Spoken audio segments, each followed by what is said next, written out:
Tonight on Missing Persons Unit. A race against time as police search for an 88-year-old grandfather who stepped out of a taxi 5 doors from his house but never made it home. If he's out at this time of the night, he'd be terrified. The strange case of the woman who lived and died in a bush cave. It's sad in a way because we don't know exactly how she's passed away, but this probably would have been the last thing that she's seen. It's been 30 years. Now, this mystery is about to be solved. And the case of the disappearing travellers. This mother and daughter boarded their plane, but never met their family at the other end. Oh, I know who she is. OK, can we stop it there? It's Ruby. What? Huh? Breaking news. Will this new witness solve an Outback mystery? She was sort of all So she was behaving hyperactive. strangely? Yes, acting strangely and hyperactive. And finally bring peace to her family? I hope she's not ill and miserable. I hope she's finding what she needs.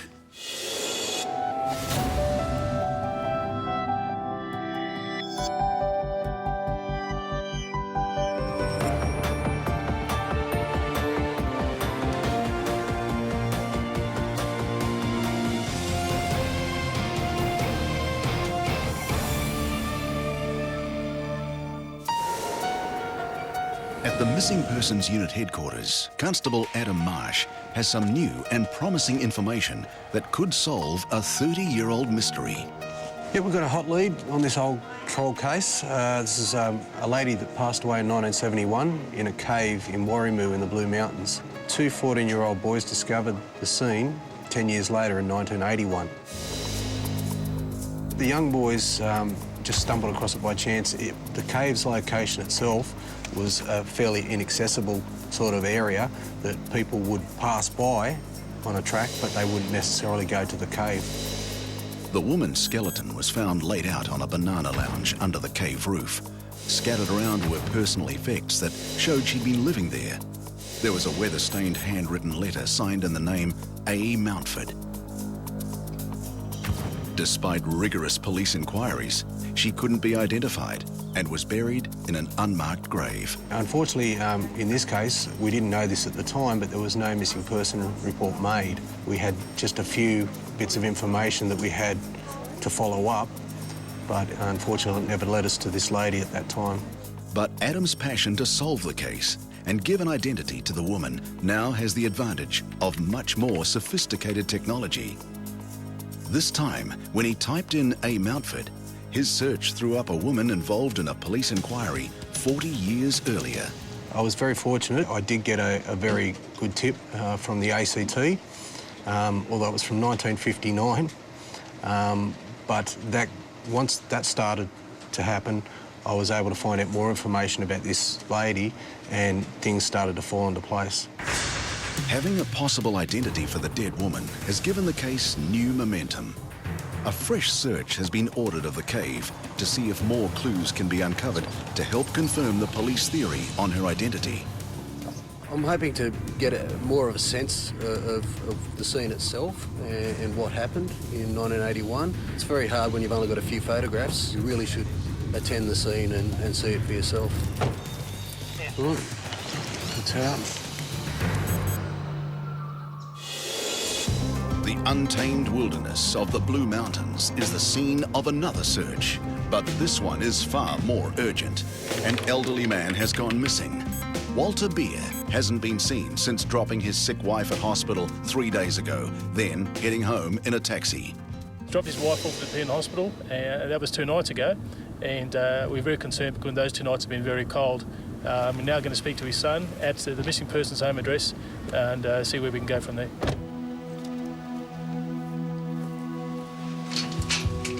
Hello, Betty, customer making time. It's out of character for Walter to be missing. He's never spent a night apart from wife Betty in their 60 years of marriage.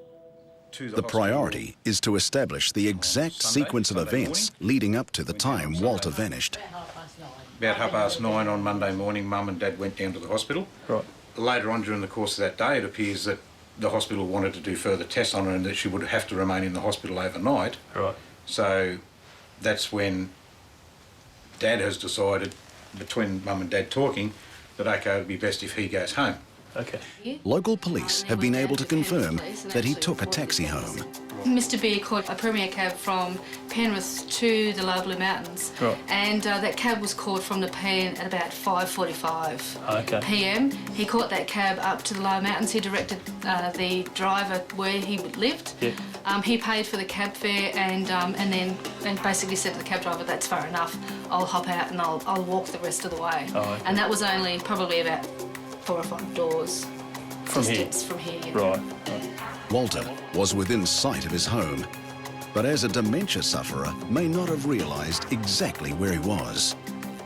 But to confuse things, police also have a report from a nurse who thought she saw Walter looking for Betty at the hospital later that night.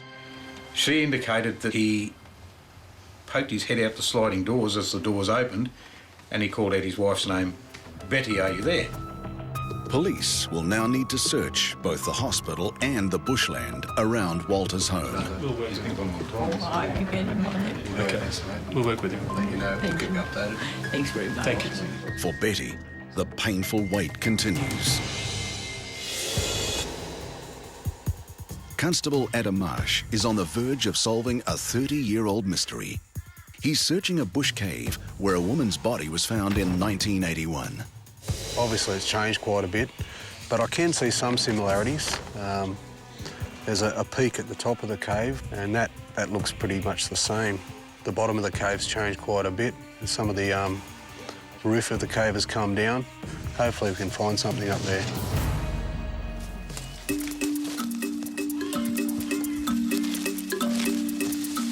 This lady even had a pin in her leg. And I find that incredible that she's climbed up here with a banana lounge and so many other items. Police believe they may now know who the mystery woman is. She is thought to have lived in the cave for up to 2 years before she died. This is where the banana lounge was originally, and it looks like everything's come down from the roof and just filled in all the gaps, which is a shame. You can see it's all just crumbled away into sand, filled in everything. It's fortunate that she was discovered in 1981, because if it had been left this long, we'd never know. It's a long shot, but this new search may uncover more of the woman's personal possessions and make identification easier. This is where the majority of her possessions were found, so I guess, I mean, it's still going to be, there's a lot of dirt on top of what was originally here, but if we're going to find anything as far as the jewellery and possessions, it'll probably be in this area, I'd say. For this police team, it's more than a search of a bit of bushland. They're walking through what was once someone's home. It feels good to be here. After reading the case for so many months and going through it all, it's nice to get a feel of the actual place. And I look out there and I think it's quite a beautiful view. And this lady, I suppose being at the time of her life she was in, thought that this was a great place to come and stay for a while. And I guess it's sad in a way, because we don't know exactly how she's passed away, but this probably would have been the last thing that she's seen. I try not to get emotional about cases, but I guess it's kind of touching, yes, this case. And, you know, it'd be good to get some resolve for the family of this person. In the New South Wales Blue Mountains, the search has been stepped up for 88-year-old Walter Beer, who hasn't been seen for 3 days. Corner of Roger Crescent, we'll have a look down that little valley there. One theory is that Walter became disoriented and has spent the last 2 nights in bushland near his house, where temperatures dropped to below zero. Just watch your altitude there, Jace. So our missing person's house is just here in Roger Crescent, and there's no movement down there at all. Yeah, boys. While police conduct the aerial search, Doug and Adam are focusing on the second theory, the hospital where Walter was last seen after he dropped his wife Betty off for an overnight stay.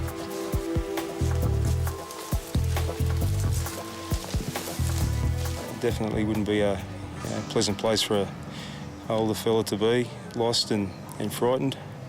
They've searched the grounds without success. Next, they'll check the vast network of tunnels underneath. going to start at the top floor of this particular block. Right. We'll work our way down the fire stairs, Right. search the fire stairs. Yep. Then we'll come back up and we'll search the fire stairs on the opposite side.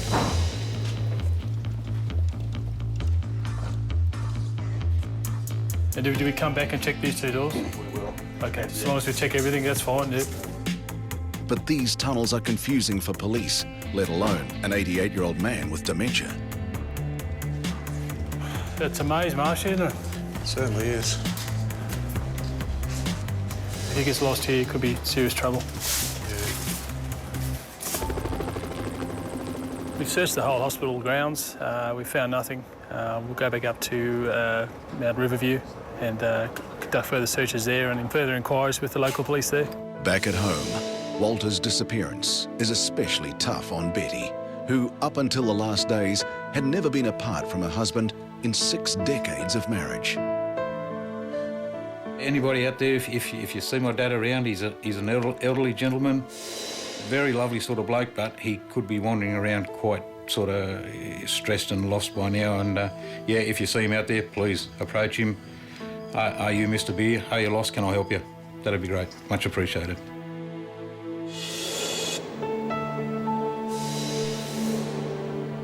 Constable Adam Marsh has tracked down a woman who hasn't seen or heard from her sister in 40 years. How are you, John? Adam Marsh. Oh, Cheryl. Nice How are you to meet doing? you. My mother? Hello. How are you? Her sister's name was Audrey Mountford. Nola Stewart presumed her younger sibling had disappeared overseas but was alive and well. So she never reported her missing. Now, she's about to hear some incredible news. You know, what's happened is a lady has passed away in the Blue Mountains, we believe in April 1971. In 1981, 2 14-year-old boys discovered this scene. There were a whole lot of personal items that were in the cave where this person had set up home. Now, there was also some envelopes and a half-written letter. Now, those envelopes and the half-written letter had the name Miss A. Mountford on it. So that's how I've come to eventually get here. The probability that the woman in the cave was Nola's sister is growing stronger by the minute. Now, since I've talked to you about your relative, Audrey, you've told me some things about her life. The lady had a pin in her leg, and in her other leg there was a healed fracture. Now, I've since found out that Audrey was hit by a car in 1969, I believe. She was crossing the road, apparently, with a green light, and the car hit her. The family have also brought in a photo album. But this is her album, so you know, there's plenty of things in there if you want to have a look. And for the first time, Adam gets to put a face to the name of Audrey Mountford.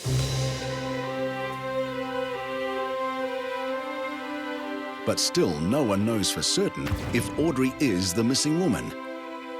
Police must now see if Nola can recognise any of the possessions found at the cave. So I'll pass them down to you. Now, the first photos are just items that were found. The last photo is of the clothing. Is there nothing here that looks familiar? No. That brooch, nothing? No. Oh, that's close to one of them, isn't there? Is that the one with the watch in it? There's the watch there. That look familiar? No. But when they take a closer look at the clothing found at the bush campsite and compare it to the coat Audrey is wearing in her portrait, the connection is unavoidable. That looks familiar, doesn't it? Yes, yes, the leopard skin jacket. It's almost certainly the same coat. That's amazing. And there are other familiar items that seem to put the issue beyond doubt. She's got a little clip around her neck. That's a little horse or something. Horse, yeah. A horse in here. Do you? Yeah. Yeah, it's a dog, I I think think. she might have it. I think I have. Oh, really? I think I've got that horse. Do you recall that checkered scarf at all? Because that's unusual. It looks like David Jones. Does she have some connection to David Jones? She worked with David Jones. She worked for Is she really?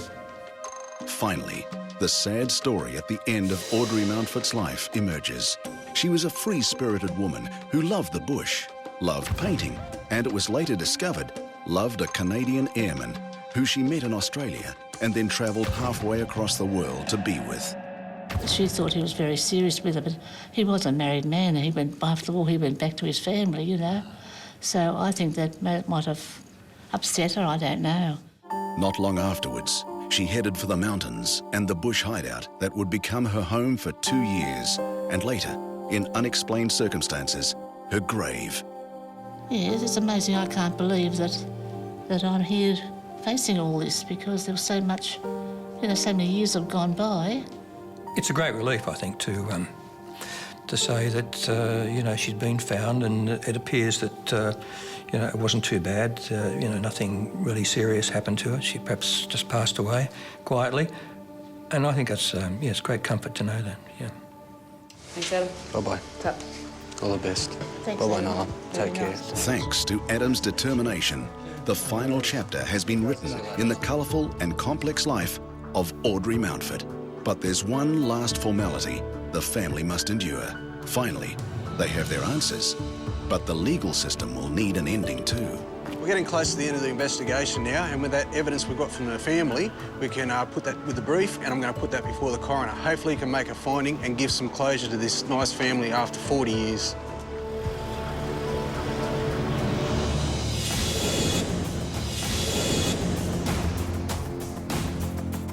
2,500 kilometres away in Alice Springs, there's breaking news in the 5-year case of Jennifer Lane. Detective Sergeant John Beer has a new witness. So I haven't actually spoken to her before, so this will be new for me. That new witness is Betty Pearce. Betty is meeting John at the very spot where she claims she spoke to Jennifer 3 months after she was reported missing by her sister in Adelaide.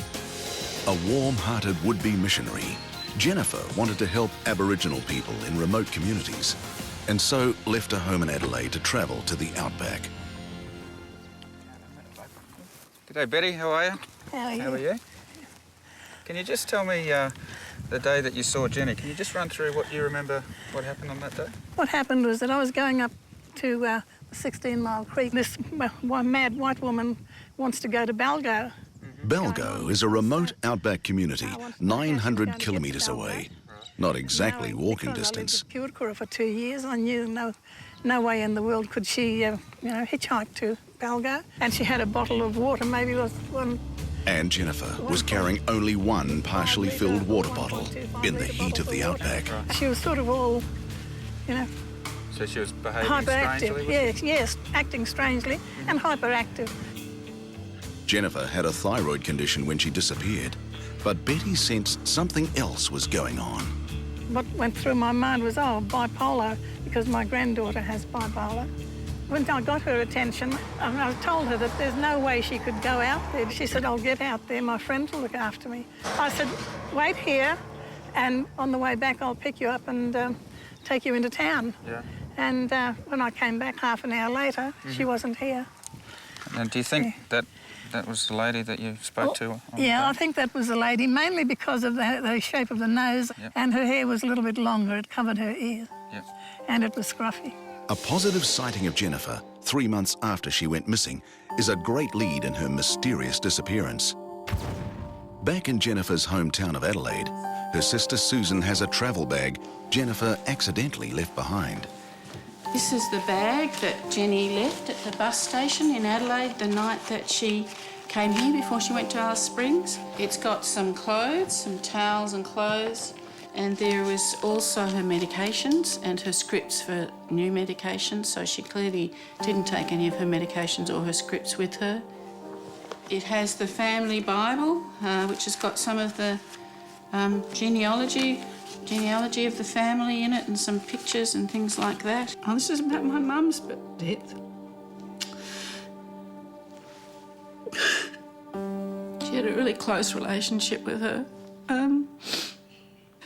And she said she just wished Mum was alive, and I asked why, and she said because she would just love her. And then we just talked, and it's really hard. It's really hard to sort out the symptoms of her illness from her spiritual practice and spiritual belief, because we are all delusional and we are all trying to search to get clear and to get truth, and that's what she was doing, and she had a lot of integrity in doing that. And I really hope that's what she's doing now. I hope she's not ill and miserable. I hope she's finding what she needs. That's what I want for her. I just want to know that's what she's doing.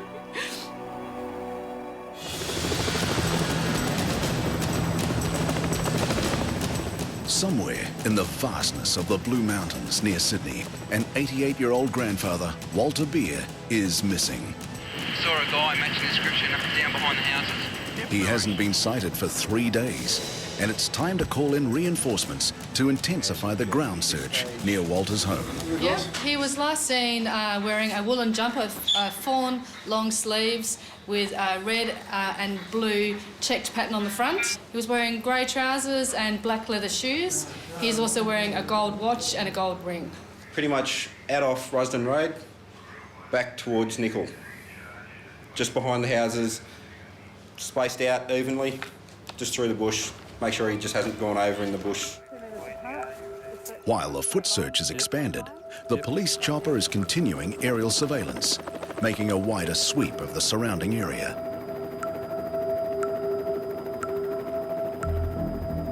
Yeah, got the Humpy down. Got the Humpy down there at 9 o'clock there, Jace. Yep, got just come round to the left. Yep. Nick, do you just want to jump on the gear and have a look at that? Yeah, copy that. A search camera with a high-powered zoom is used to scour the undergrowth. Yep, that's it. And there's no movement down there at all? Stand by. Yeah, the boys think very well. They had a sighting, Jace, at Bunfinya. Okay. On the other side of the power lines there. Can we head up to there? Yep, no worries. Just go in on the back fence of that house. You've got the detectives. Yeah, got that. Got the detective walking into the bush. Yeah, got that. And he's disappeared there under the canopy there. Yeah, geez, that's thick in there. Oh, it's good they got that ground search going in there, because I don't think we'd be able to see through there at all. Roger.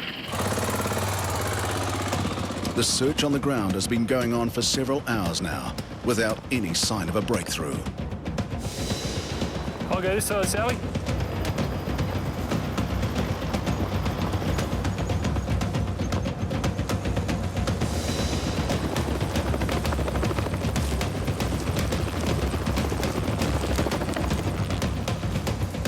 No resources are spared, but these experienced searchers know the reality they're dealing with. We're all pretty tired at the moment. It's been 7 or 8 hours searching for this gentleman, and hopefully we can find him soon. My fears are now that this will be the 3rd night that he'd been missing, and as an 88-year-old, if he is out in the elements somewhere, he wouldn't last the 3rd night. With every passing hour, the chances of finding Walter alive are fading.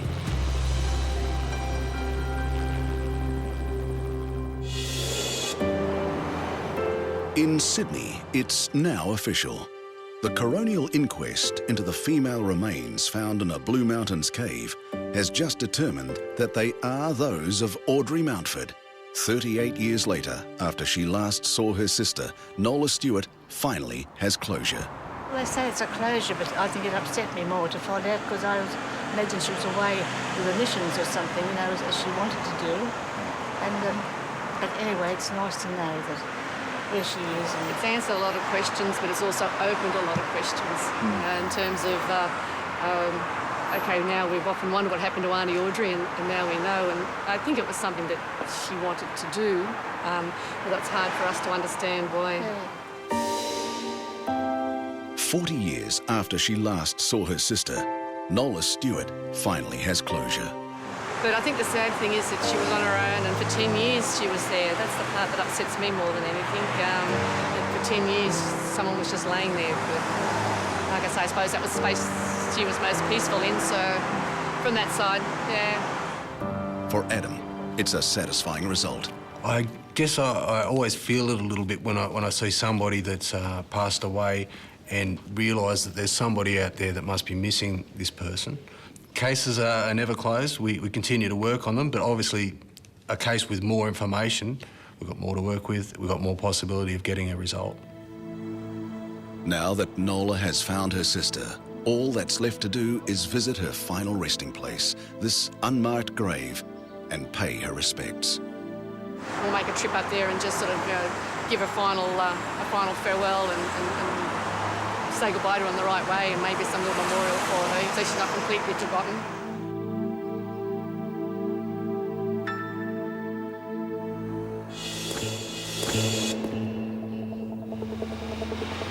In Alice Springs, John Beer is on the baffling case of Jennifer Lane, who disappeared in the Outback in 2004.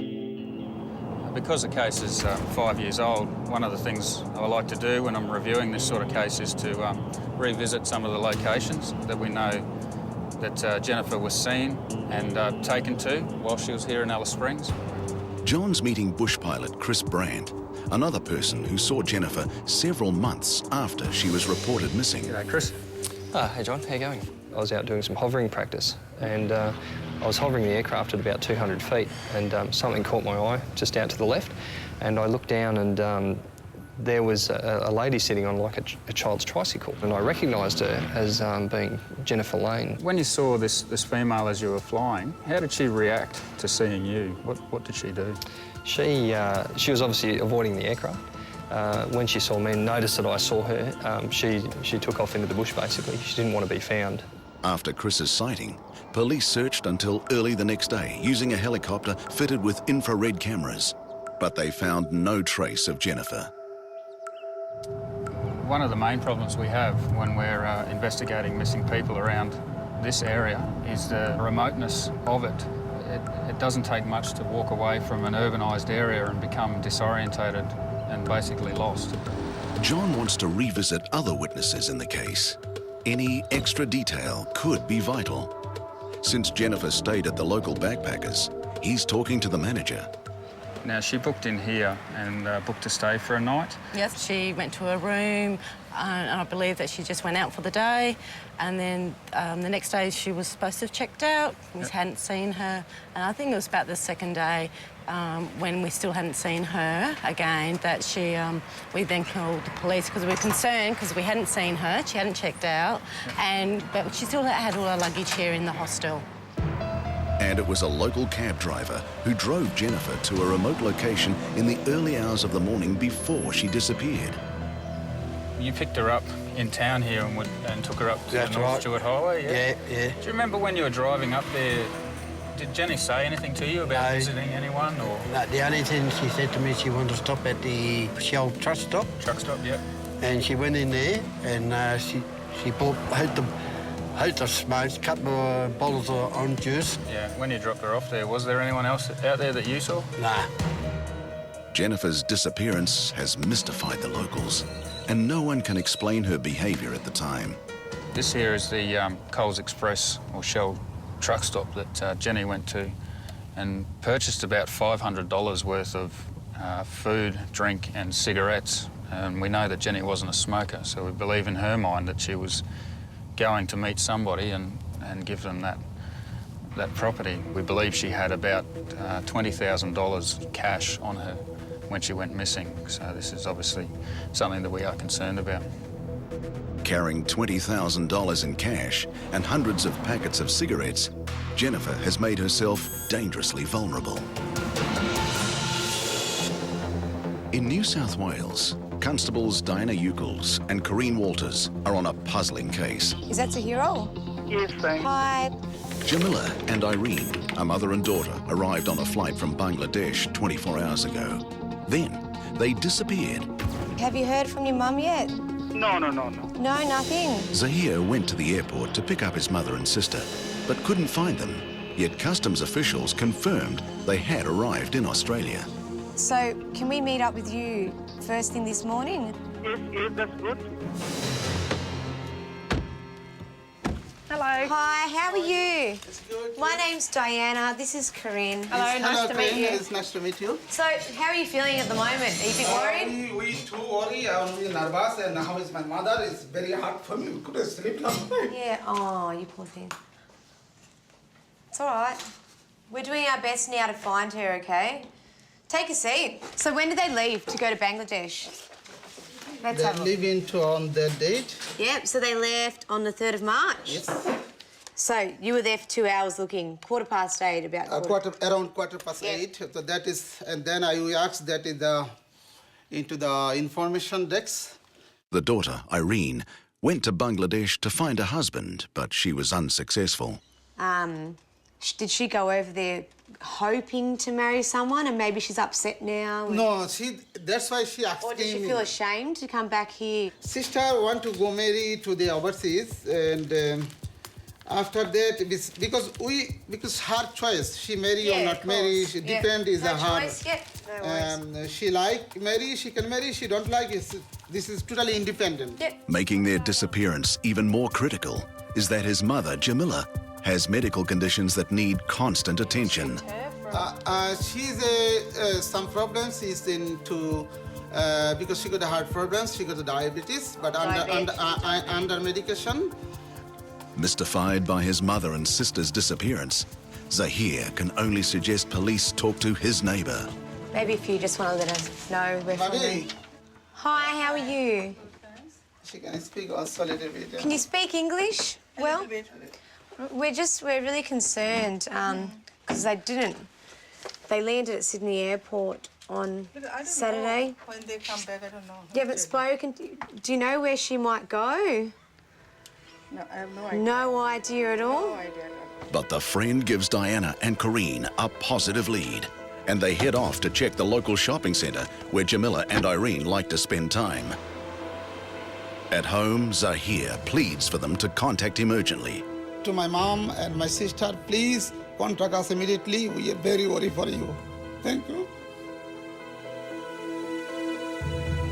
Following a lead, Diana and Corrine are checking a local shopping centre.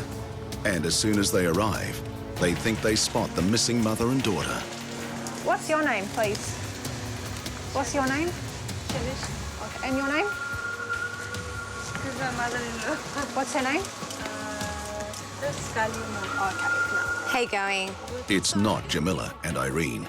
So the next best thing is to check the previous day's security footage to see if the missing women have been at the local shopping centre. You can barely see. Is this the only way they can come out? You can go a bit faster. But this story is about to take a completely unexpected turn. There they go. They're talking to Celia. Who's that? Who's that? Celia? She's the girl from the cafe up the top. Oh, I know who she is. Okay, can we stop it there? That's Ruby. What? That's Ruby. Daughter Irene has been calling herself Ruby. Who's Ruby? She used to work at the CNN cafe. Every Friday. Are you sure? That's Ruby, yes. So her name's... You don't know her as Irene? No, Ruby. And that's that? I don't know her mum. Is her mum? I don't know her mum. Definitely I know that's her. Tell me what you know about her. I know she went to Bangladesh to get married. Yeah. In March. Then she was working here? Yeah. Up until she left? Yeah. What's the name of the store? CNN Cafe. Can you get Celia to come up? Diana hopes the cafe owner, Celia, can fill them in on this unknown half of Irene's double life. Hi, Celia. Hi, my name's Diana. I'm from the Missing Persons Unit. Do you know this woman? I think her name's Ruby. She used to work with you. All right, I'll give you... yeah, that's a mother. Yeah. Show the other photo. This Maybe one. that's not a very good photo. Ruby? Yeah. She's actually a missing person. She's been reported missing, and we just looked on the footage and seen you talking to her yesterday. Yeah, she's back. She arrived back yesterday. She arrived yesterday. Do you know where she's staying? Lakemba, she was telling me. She's staying in Lakemba. Because her brother went to pick her up from the airport and waited there for a few hours and she didn't come out. So he's reported her missing. Yeah, right. I said, when did you come back? And she said, yesterday. Yep. And then I go, okay. And then she said, I said, where are you staying? Are you still with your brother? And she said, no, I'm at Lakemba. I think she went back overseas for an arranged marriage or something. Yeah, but... Which she didn't go through with. Yeah. And because she had a boyfriend here or something. So, not only is Irene calling herself Ruby, but she also has a boyfriend in Sydney. Okay. Is it the same boyfriend? Sorry, Di. That's Is it the right. same We're on the boyfriend that same she phone had call. before? If you do happen to see her or speak to her, can you just let her know she has been reported missing. She's not in any trouble at all, but she just needs to go to the nearest police station to be cited. If she The two doesn't women may not want to be found, but Zahir has reported them missing, so Diana still needs to get to the bottom of this mystery.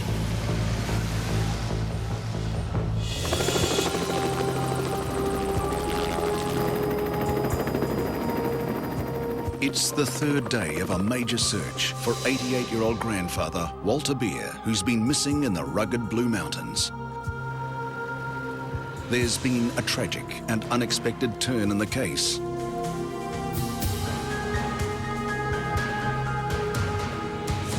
It's not good news at all. Unfortunately, missing person Walter was found deceased early this morning in the forest area.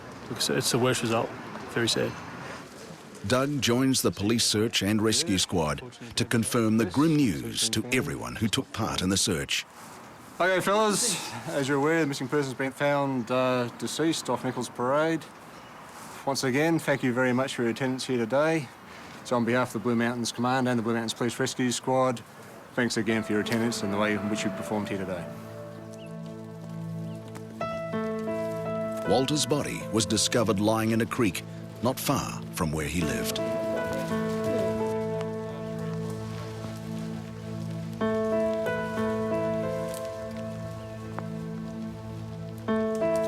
Our hearts go out to the wife and the son. It's a very sad outcome for them. We can only offer our help to them in any way we can. It's very sad, very sad. A tragic end for this former Royal Air Force pilot, family man, and loving husband to Betty for 60 years.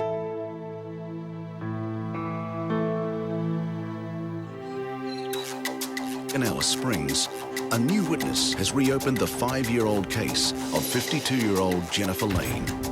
John Beer is retracing her last known movements. When Jenny was taken out here by the taxi driver to the 16-mile area, she mentioned she was visiting friends.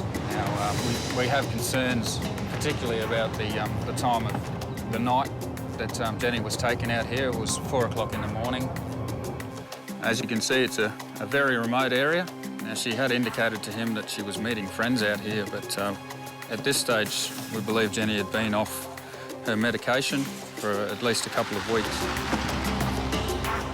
The Outback is forbidding country, and expert trackers are needed to find missing people. Police turn to a local Aboriginal to try to find Jennifer. This is Ted Egan, the tracker we used. G'day, Ted. How are you, mate? Yeah. Favourite spot, eh? Thought I might find you out here? Yeah, I come here. You stop here? Yeah. How you been? All right. All right. Hey, you remember about 5 years ago? Yeah. We were looking for that lady up near the railway line? Yeah. Up near 16 Mile there? Yeah. Yeah, we're just... That dirt road. On the dirt road, yeah. But the only clues discovered by Ted, the Aboriginal tracker, were food wrappers and one set of footprints. There, right. So, Teddy, you haven't heard anything about that missing lady, Jenny Lane? No? No one's talked about that? Yeah. Okay. No one talk about that lady. Thanks very much. Good to see you again, eh? Good to see you. All right. See you, mate. He did follow some tracks back to the highway, and that's consistent with what we know. John Beer has no more witnesses left to speak to, but he's not giving up. He and Jennifer's family desperately need public help to solve the mystery.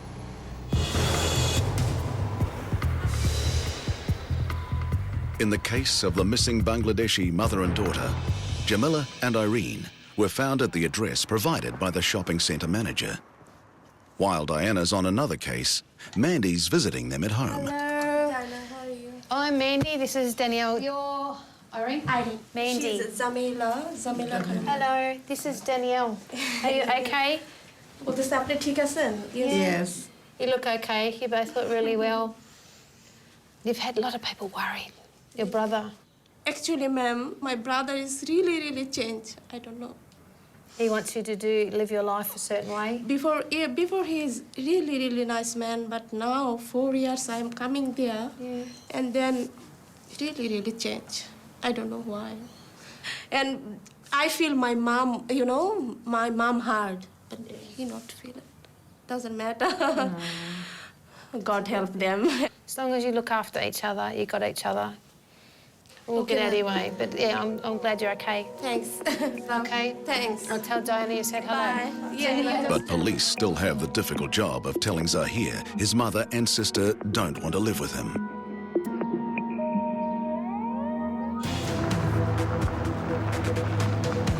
In the case of Jamila and Irene, the mother and daughter who disappeared after returning from Bangladesh, Diana now has to tell Zahir his mother and sister are not coming home. Yeah, Still, I don't know where they're living and why they're hiding to me, and I'm very in high tension because because my mom shouldn't be like this. Let me just say, they're okay. They're safe and well, and they're staying with someone at the moment. But I am worried for if somebody guides them, misguide them. Yeah. This is the I'm worried. Can I just say something? Yes. As much as you may be in control, not in control of them, but you've been looking out for them for however long. Yes. She's a grown woman. I don't think she's going to make any misinformed decisions or be misguided. Yes. So you just, it's not your child, but maybe you should just let her go and just let her make her own decisions. If she makes a mistake, she's just going to have to learn from it herself. That's right. But I am worried for my mother. That's the thing. Yeah. It's very well, important. you know things. what? I think she can look after your mother as well. It's a lot of stress because it's... But Irene's been taking her to the doctors. Unless I know that they are okay, they're healthy. They are fine, yeah. And that's okay, no problems. Sadly, some stories simply don't have happy endings.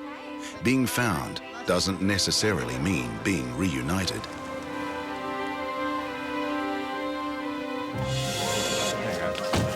In Adelaide, Jennifer Lane's family is convinced she's still alive, despite disappearing in the Outback 5 years ago. I don't think she's dead. I don't have any feeling about that. None of her friends or relatives have any sense of that, and I think we would. I don't know. I don't know if she's safe and doing what she needs to do, or I don't know if she's not well and really miserable, and I don't want that for her. When a family member is missing, it's often at family gatherings they are missed the most. Today is the first birthday of Dylan, a nephew Jennifer has never met. It's sometimes tough at family dues. As time goes on, it gets a bit easier, but that's only because you sort of try to put it in a box and hide it away so you don't feel sad. We're always aware of Jenny not being here, and I'd love her to be here. She and I would be there together, you know, in the midst of everybody, and so I really miss her. Anybody who might have seen Jenny or know where she is, we just want to know that she's safe and well. She doesn't have to contact us, she doesn't have to talk to us. I'd love to help her or support her or be there for her in any way she needs, but I don't have to have that. I just really want to know that she's okay and that she's alive. It's the most important thing. Every year, over 35,000 people are reported missing in Australia. Have you seen Simon Knight, who disappeared from the Surrey Hills area, Sydney, in 2005? Or Lucia Amento, last seen in Victoria, January 2008? And Penelope Smith, who went missing from Brisbane, Queensland, in 2005. If you have any information, please call 1-800-333-000.